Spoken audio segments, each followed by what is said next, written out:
Bonjour, vous écoutez La Page Sensible, le journal de lecture et d'écriture d'une autrice émotive.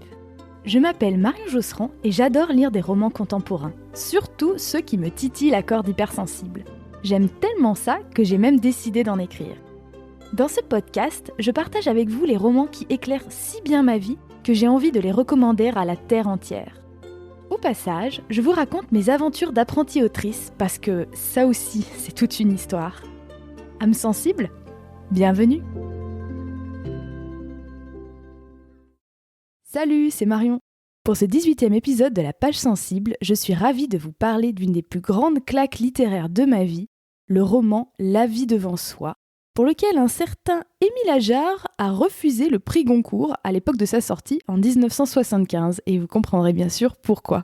Dans une langue à la fois ultra candide, un peu désespérée, mais surtout imbibée d'un humour noir irrésistible, le petit Momo nous raconte son enfance à Belleville, chez Madame Rosa, une ancienne prostituée juive qui fait pension pour les enfants de ses collègues plus jeunes. Un récit qui fait sans cesse rire et pleurer, porté par un style inimitable, qui donne pourtant envie de se jeter sur une feuille de papier pour essayer quand même de l'imiter. Ensuite, côté écriture, je vous parlerai de mon été, et notamment de la période de découragement que j'ai vécue. Une période qui met vraiment à l'épreuve ma motivation à publier des romans. Ça a vraiment été un été compliqué pour moi, et je vais vous parler de ce que j'essaye de mettre en place pour y remédier. Mais commençons par parler lecture avec ce fameux prix Goncourt 1975, décerné à Émile Ajar, un petit jeune sur la scène littéraire qui n'avait publié que 2 romans à l'époque, c'était son 2e roman, donc La vie devant soi. Je ne vais pas vous le cacher plus longtemps, en plus je suis sûre qu'il y en a plein d'entre vous qui savent déjà. Émile Ajar, c'était en fait Romain Gary, qui à l'époque, à l'âge de 61 ans, avait déjà au moins 20 ouvrages publiés derrière lui, des romans, des essais, une carrière d'aviateur, une autre de diplomate, bref, une vie bien remplie. Et pour éviter les critiques, parce qu'il était quand même très critiqué à cette époque de sa vie, puis aussi pour retrouver de la liberté créative, il avait décidé d'écrire sous pseudonyme. Alors quand je dis écrire sous pseudonyme, c'est plutôt rigolo parce que Romain Gary, vous le savez peut-être, il était né dans, je crois que c'était l'Empire russe, en tout cas l'ancienne Lituanie. Et en fait son nom c'était Roman Kassev, son vrai nom de naissance, et Romain Gary c'était déjà un pseudonyme. Et par la suite, il a utilisé, je crois, au moins 3 autres pseudonymes, dont ce fameux pseudonyme d'Émile Ajar, sous lequel il publiera 4 textes. Le petit détail rigolo, c'est que vraiment, il s'était pas fait rôder. Ce qu'il faisait, c'est qu'il envoyait son petit cousin pour jouer son rôle auprès de la presse. C'est-à-dire que son petit cousin personnifiait Émile Ajar pour ses interviews. Enfin, c'est très rigolo. Mais quand on a voulu lui décerner le prix Goncourt, problème, en fait, Romain Gary avait déjà reçu le prix Goncourt en 1956, donc presque 20 ans plus tôt, pour son roman Les racines du ciel.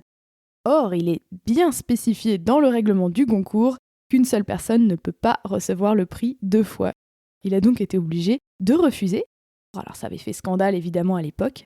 Et ce n'est que 5 ans plus tard, peu après la mort par suicide de Romain Gary en 1980, que l'affaire sera révélée et qu'on comprendra qu'il s'agit bel et bien de la même personne, et que donc les 4 romans d'Émile Ajar ont été réattribués de façon posthume à Romain Gary.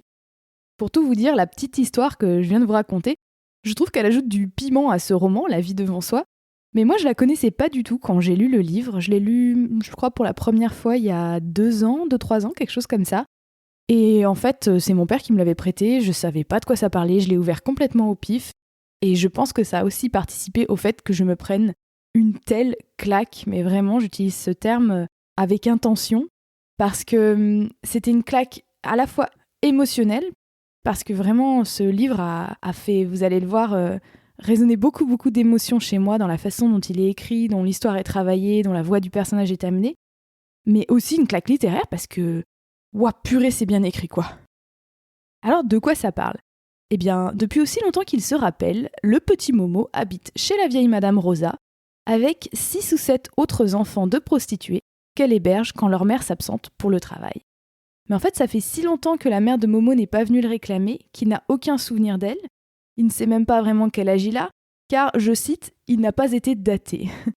La vie n'est pas toute rose chez Madame Rosa, jeu de mots, parce qu'elle est hantée par ses souvenirs d'Auschwitz, elle se met régulièrement à pleurer. Et quand quelqu'un a le mauvais goût de rappeler à Momo qu'il a encore toute la vie devant lui, eh bien il râle, parce que c'est pas la peine de lui rappeler merci bien. Ça, c'est assez représentatif de l'humour noir qui transparaît dans ce roman et qui a bien sûr donné son titre au roman, La vie devant soi. Et de sa voix si candide, si drôle, si attachante et surtout truffée de délicieuses fautes de français, et surtout une voix qui est imbibée d'une douceur qui parfois fait même un peu mal, le petit Momo nous raconte sa quête désespérée d'amour. Je sais pas si ça s'entend dans l'enregistrement, mais il y a un sacré orage qui est en train de péter de l'autre côté de la fenêtre. Ça fait des gros badaboum. Ce roman en fait est assez difficile à résumer parce que c'est surtout l'expérience d'une voix, de la voix du narrateur, qui définit l'expérience de lecture, je trouve, de ce roman. Et c'est pour ça que je vais un petit peu déroger à mes habitudes dans le podcast. Avant de vous dire pourquoi j'ai tellement aimé l'histoire, je voudrais d'abord vous lire 2 courts extraits. Oui, j'ai pas réussi à me limiter à un seul extrait parce que c'est trop bien. Le premier extrait, c'est tout simplement l'incipit du roman, c'est-à-dire les premières lignes, où directement, vous allez voir, on est plongé dans cette voix si typique de Momo qui nous parle et qui s'adresse directement à son lectorat. Voici donc les premières lignes de La vie devant soi, paru aux éditions Mercure de France en 1975. La première chose que je peux vous dire, c'est qu'on habitait au 6e à pied et que pour Madame Rosa, avec tous ces kilos qu'elle portait sur elle et seulement 2 jambes, c'était une vraie source de vie quotidienne, avec tous les soucis et les peines. Elle nous le rappelait chaque fois qu'elle ne se plaignait pas d'autre part, car elle était également juive. Sa santé n'était pas bonne non plus, et je peux vous dire aussi dès le début que c'était une femme qui aurait mérité un ascenseur. Je devais avoir 3 ans quand j'ai vu Madame Rosa pour la première fois. Avant, on n'a pas de mémoire et on vit dans l'ignorance. J'ai cessé d'ignorer à l'âge de 3 ou 4 ans, et parfois, ça me manque. Il y avait beaucoup d'autres juifs, arabes et noirs à Belleville. Mais Madame Rosa était obligée de grimper les 6 étages seule. Elle disait qu'un jour elle allait mourir dans l'escalier, et tous les mômes se mettaient à pleurer, parce que c'est ce qu'on fait toujours quand quelqu'un meurt. On était tantôt 6 ou 7, tantôt même plus là-dedans. Au début, je ne savais pas que Madame Rosa s'occupait de moi seulement pour toucher un mandat à la fin du mois. Quand je l'ai appris, j'avais déjà 6 ou 7 ans, et ça m'a fait un coup de savoir que j'étais payée. Je croyais que Madame Rosa m'aimait pour rien, et qu'on était quelqu'un l'un pour l'autre. J'en ai pleuré toute une nuit, et c'était mon premier grand chagrin. Madame Rosa a bien vu que j'étais triste, et elle m'a expliqué que la famille, ça ne veut rien dire, et qu'il y en a même qui partent en vacances en abandonnant leurs chiens attachés à des arbres, et que chaque année, il y a 3000 chiens qui meurent ainsi, privés de l'affection des siens.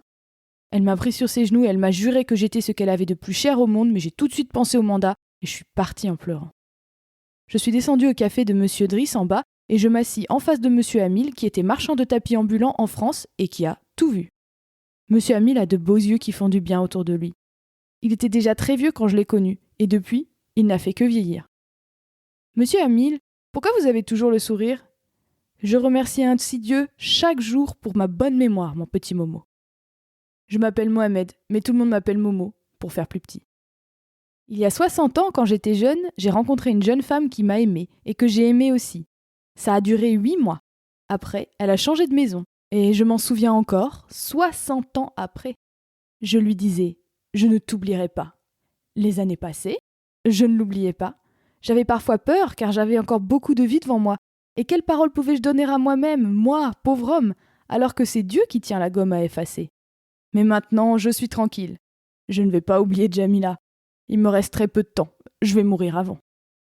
J'ai pensé à Madame Rosa. J'ai hésité un peu, et puis j'ai demandé « Monsieur Hamil, est-ce qu'on peut vivre sans amour ?» Il n'a pas répondu. Il but un peu de thé de menthe qui est bon pour la santé. Monsieur Hamil portait toujours une djellaba grise, depuis quelque temps, pour ne pas être surpris en veston s'il était appelé. Il m'a regardé et a observé le silence. Il devait penser que j'étais encore interdit aux mineurs et qu'il y avait des choses que je ne devais pas savoir.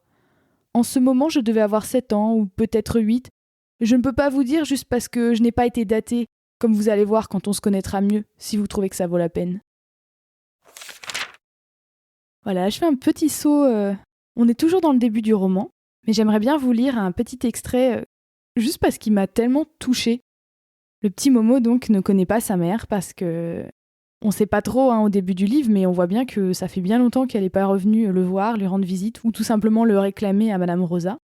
Et un jour, il demande à Madame Rosa s'il peut avoir un chien, elle lui dit bien sûr que non, et du coup il va voler un petit caniche dans une boutique. Et dans ce chapitre, il dit qu'il s'est fait, je cite, un vrai malheur avec ce chien. Voilà ce que Momo nous raconte. Je tenais toujours le chien dans mes bras et je n'arrivais pas à lui trouver un nom. Chaque fois que je pensais à Tarzan ou Zorro, je sentais qu'il y avait quelque part un nom qui n'avait encore personne et qui attendait. Finalement, j'ai choisi Super, mais sous toute réserve, avec possibilité de changer si je trouvais quelque chose de plus beau. J'avais en moi des excès accumulés et j'ai tout donné à Super. Je sais pas ce que j'aurais fait sans lui, c'était vraiment urgent. J'aurais fini en tôle probablement. Quand je le promenais, je me sentais quelqu'un, parce que j'étais tout ce qu'il avait au monde. Je l'aimais tellement que je l'ai même donné. J'avais déjà 9 ans ou autour, et on pense déjà à cet âge, sauf peut-être quand on est heureux. Il faut dire aussi, sans vouloir vexer personne, que chez Madame Rosa, c'était triste, même quand on a l'habitude. Alors, lorsque Super a commencé à grandir pour moi au point de vue sentimental, j'ai voulu lui faire une vie. C'est ce que j'aurais fait pour moi-même si c'était possible. Je vous ferai remarquer que ce n'était pas n'importe qui non plus, mais un caniche. Il y a une dame qui a dit « Oh, le beau petit chien !» et qui m'a demandé s'il était à moi et à vendre. J'étais mal fringuée, j'ai une tête pas de chez nous, et elle voyait bien que c'était un chien d'une autre espèce. Je lui ai vendu Super pour 500 francs, et il faisait vraiment une affaire. J'ai demandé 500 francs à la bonne femme parce que je voulais être sûre qu'elle avait les moyens.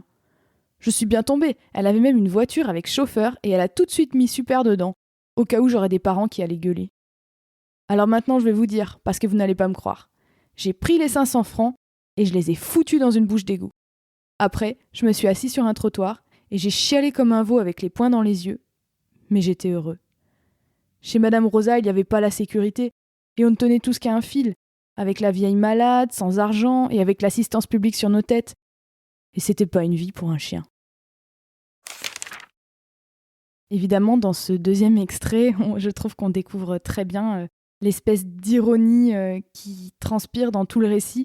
C'est que le petit Momo, il nous raconte sa vie comme ça, un petit peu par-dessus la jambe, il lâche des petits détails sordides comme ça au passage, et on se dit « Oh, mon Dieu, quelle horreur, quelle enfance horrible !»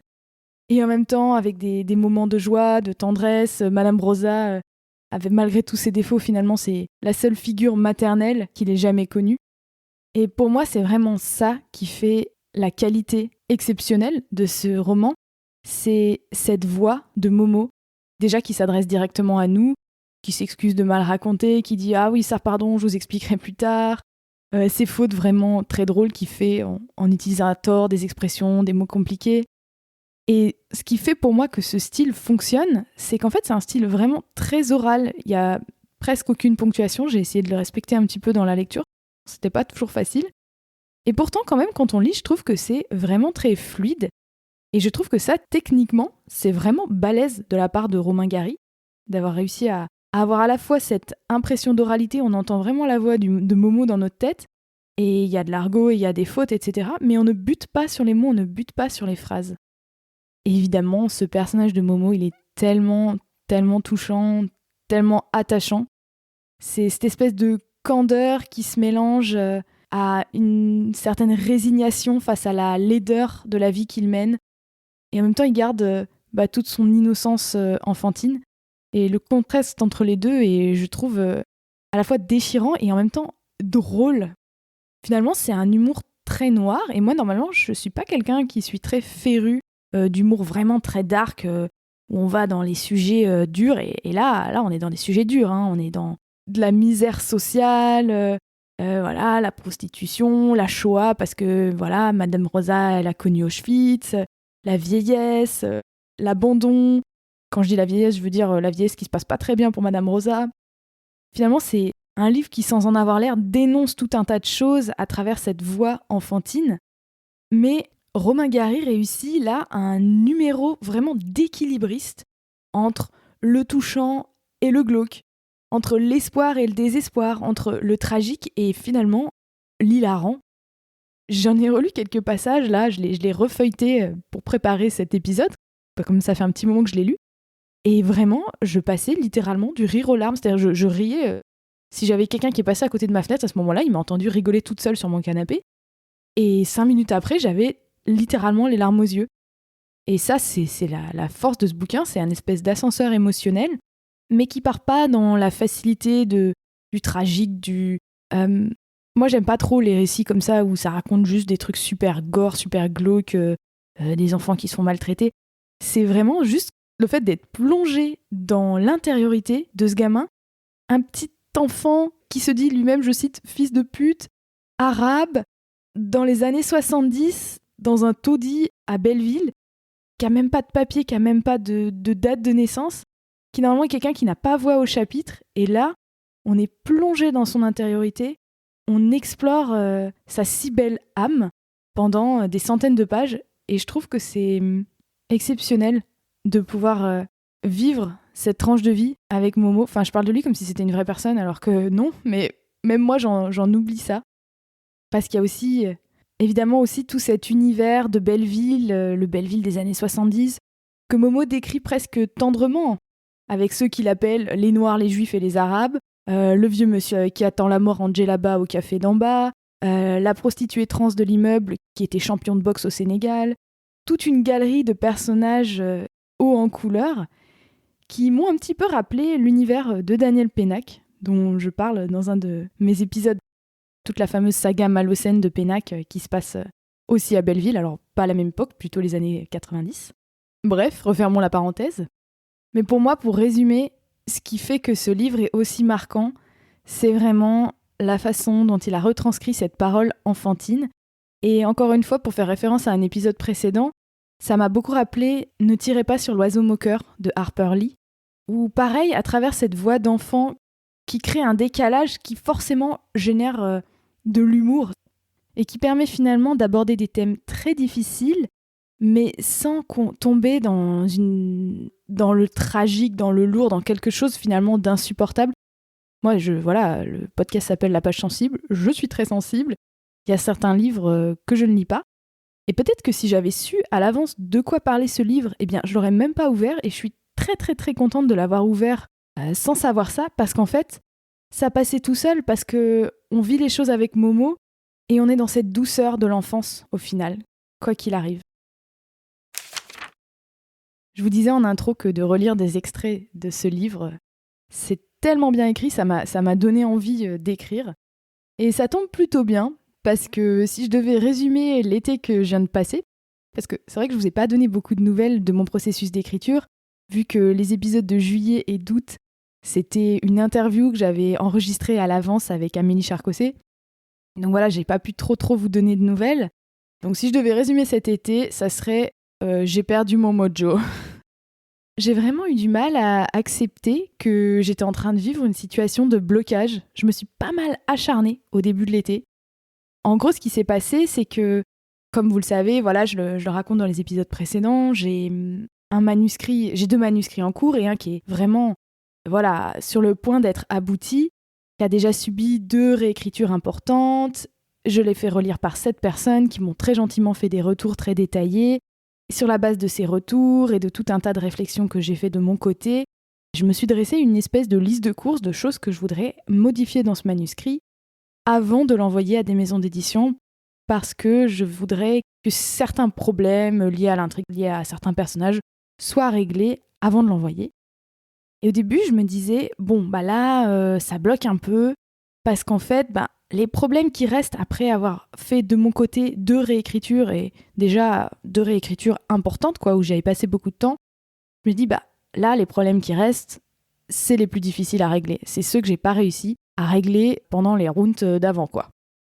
Mais en y réfléchissant, je me suis rendu compte que c'était pas tellement un problème technique de cet ordre-là, parce que finalement, j'ai une assez bonne idée de ce qu'il faudrait faire. Après, est-ce que je vais y arriver ? C'est une autre question, mais j'ai quand même des billes, j'ai une assez bonne idée de ce que je pourrais faire pour essayer, en tout cas, de régler ces problèmes-là. Donc, j'ai fait beaucoup d'introspection là pendant mes vacances cet été. Je me suis dit, mais alors, qu'est-ce qui bloque ? Après, je me suis dit, en fait, c'est juste que t'as du mal à accepter la critique, parce que voilà, les bêta-lecteurs, forcément, ils t'ont fait des retours positifs et des retours négatifs avec des améliorations à apporter. Mais non, je me dis, en fait, c'est pas vraiment ça qui bloque, parce que ces retours, ça fait longtemps que j'ai pris le temps de les lire, d'en tenir compte. Donc, j'ai pas l'impression que ce soit ça non plus. Et en fait, j'ai vraiment eu l'impression de faire une espèce de travail d'archéologie dans mon propre cerveau. J'écrivais dans mon journal, je disais mais c'est quoi le problème? Et puis évidemment j'ai saoulé mon entourage en parlant autour de moi. Et puis finalement, il y a vraiment pas si longtemps que ça, il y a peut-être 2 semaines, je suis retombée sur un petit carnet que j'avais acheté quand je faisais mon voyage. J'ai fait un long voyage entre 2019 et 2020 où j'ai d'abord voyagé en Russie, en Mongolie et en Chine par le train. Et après, j'ai vécu donc 1 an au Japon. Et en fait, j'avais acheté un petit carnet tout mignon quand j'étais en Chine. Et quand j'étais au Japon, c'était un petit peu mon petit carnet de bord, mon petit journal intime. Et je suis retombée sur le petit carnet de bord quotidien que j'avais tenu très précisément au mois de mai 2020, pendant l'équivalent du confinement au Japon. C'était pas tout à fait un confinement, mais bon, ça y ressemblait fort. J'étais dans une petite ferme dans les Alpes japonaises, complètement paumée, où je crois que je suis restée là-bas 2 mois, quelque chose comme ça. Je me souviens déjà plus. Et en fait, en relisant ce que j'avais noté jour par jour, chaque jour, je notais ce qu'on faisait. Alors aujourd'hui, on a planté des piments, aujourd'hui, on a désherbé autour des plants d'oignons nouveaux, etc., etc. Et un jour, j'avais écrit « Ah, ça y est, j'ai eu le déclic, je sais ce que je veux faire de ma vie, en fait, et je sais ce que je vais faire en rentrant en France. » Et ça, c'était peut-être 4 mois avant de rentrer en France. C'était un peu sur la fin de mon long voyage. Et je disais « Mais en fait, faut que je reprenne mon manuscrit de roman que j'ai commencé avant de partir à l'étranger.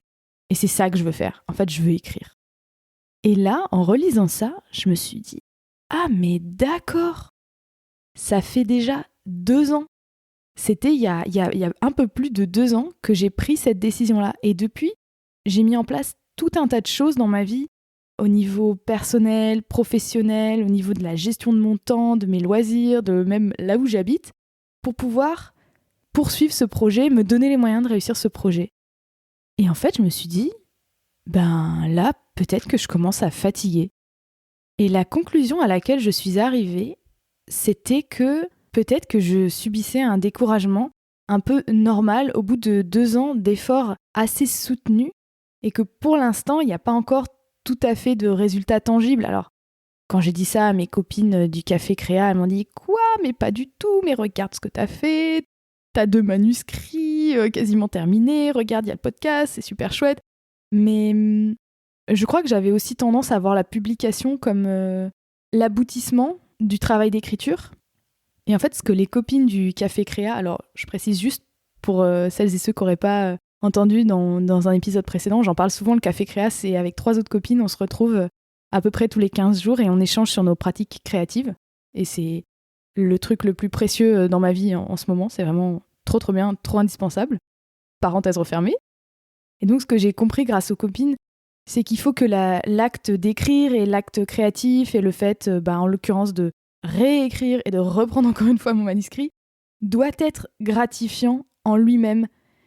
Que j'atteigne l'objectif de publication ou non, que ça se fasse maintenant ou dans 4 ans ou pas, c'est maintenant qu'il faut que j'arrive à trouver de la satisfaction. Parce que je crois que c'est un petit peu ça que j'avais perdu de vue ces derniers mois. C'est-à-dire que je me projetais tellement à me dire « Ah ça y est, là on est dans les dernières étapes avant d'envoyer aux maisons d'édition », que j'en oubliais en fait de profiter du cheminement en lui-même et d'avoir de la satisfaction aussi juste avec le fait de le faire. Après, je trouve que c'est aussi plus facile à dire qu'à faire parce que parfois l'écriture, souvent on entend les écrivaines, les écrivains le dire dans les interviews, hein. Parfois c'est le truc le plus agréable du monde et parfois c'est une horreur, une souffrance. Et là j'ai l'impression que je suis au début d'un nouveau cycle de réécriture, il faut que je me remette dedans, il faut que j'accepte de retravailler des choses qui ont déjà été travaillées, retravaillées, retravaillées. Ça me demande quand même beaucoup de motivation, tout simplement. Et là, cette motivation, pour le moment, elle n'est pas juste dans le fait de faire, la satisfaction de faire. Pour l'instant, pour moi, elle n'est pas évidente. Alors, qu'est-ce que j'ai décidé de mettre en place pour remédier à ça ?